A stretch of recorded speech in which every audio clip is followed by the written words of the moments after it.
you guys smash the like button.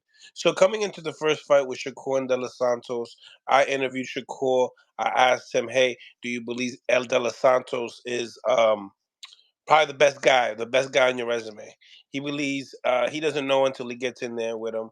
Um, in your behalf, looking at De Los Santos, he had two great outings. The last one was with Joseph Adorno, which Shakur was able to take a loss from Adorno in the amateurs.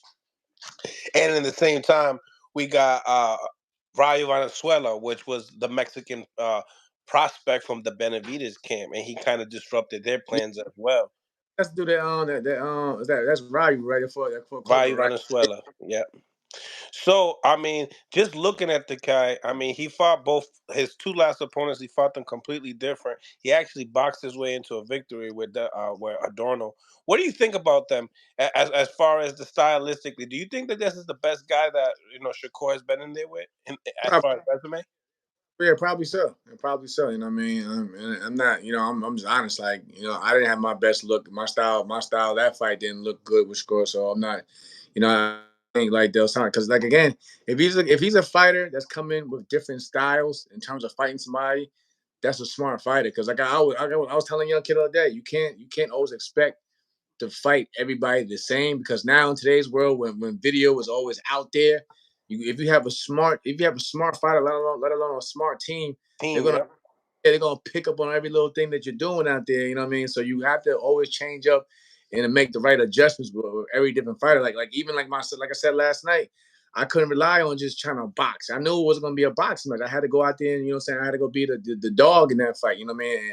And be the hunter. You know what I mean? So every time you go in there, you gotta make the proper adjustment. And like you mentioned, he boxed in one fight, and then another fight, he was going toe to toe. Like he got, he got hurt, that one fight, then he came back and stopped him. So again, I think, what I mean. And then I'm watching the demeanor, what I mean. Like he's even like, poking the bear, as you were saying, saying with score, like you can tell like he's really up for this fight. Like he really, he really believes himself. I mean, think about it. If you look at it, he took less money than what they were offering Frank Martin.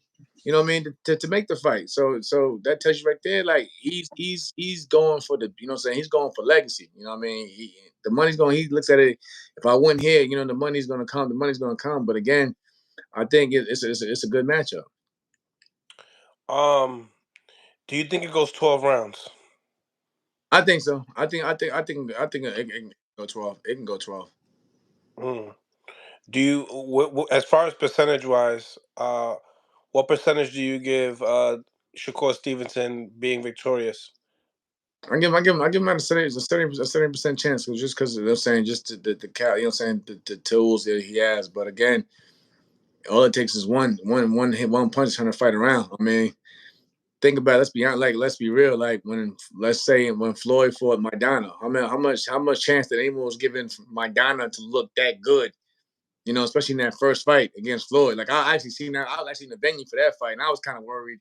Those first 4 or 5 rounds with Floyd, like yo. So that's what I mean. So you just never know. You can't. Like I said, I feel like it'd be disrespectful to count anybody out of a fight. You know what I mean? Especially somebody who's hungry as he is. So this is boxing. We seen surprises before. Like I mean, Andy Ruiz wasn't supposed to be, saying, Joshua, so that's what I'm saying. So like that's why we love the sport.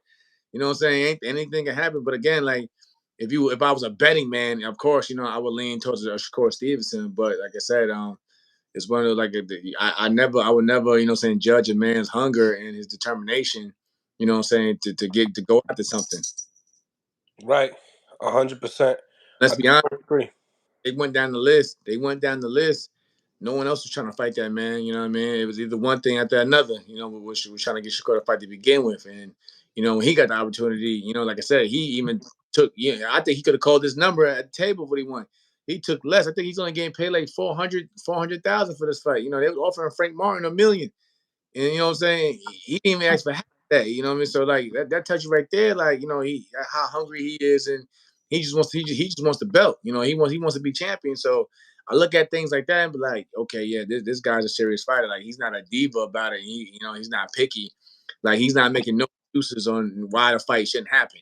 When it was the right time for my wife and I to launch our small business, we chose LegalZoom to create our LLC. Hmm.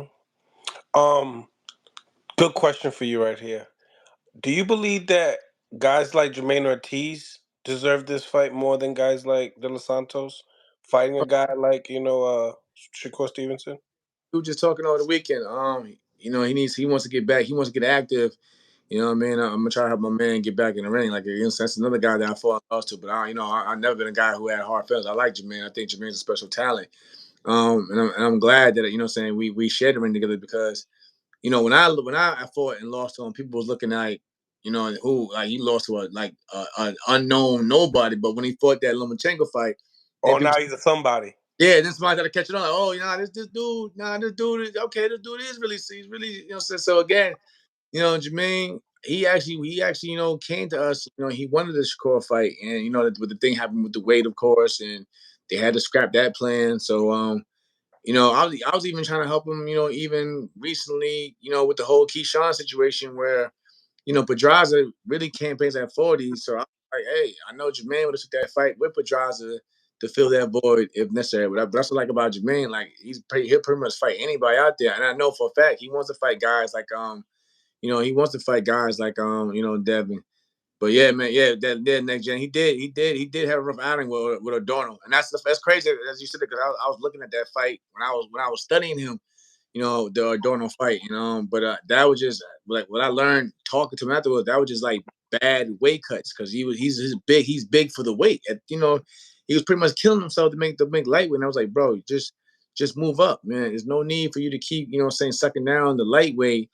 And if you leave your chin exposed to the right to the wrong person, what I mean? It could be a bad night. So like I think Jermaine's gonna look a lot better at like 140 because like he's a big dude.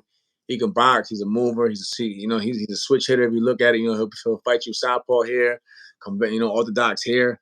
So like I said, don't count him out. And like I said again, that's one thing I learned. I can't really look on fighters past fights too deeply because I mean even look at my own career like people will look at the Shavkov fight and when I was getting ready to fight Ito, because Rudy Hernandez admitted that to me. They was looking at the Shavkov fight, but then when I fought for the title against Ito, it was a whole different fighter. So you can't really a smart if you I would say a smart fighter that's determined to actually want to grow and build.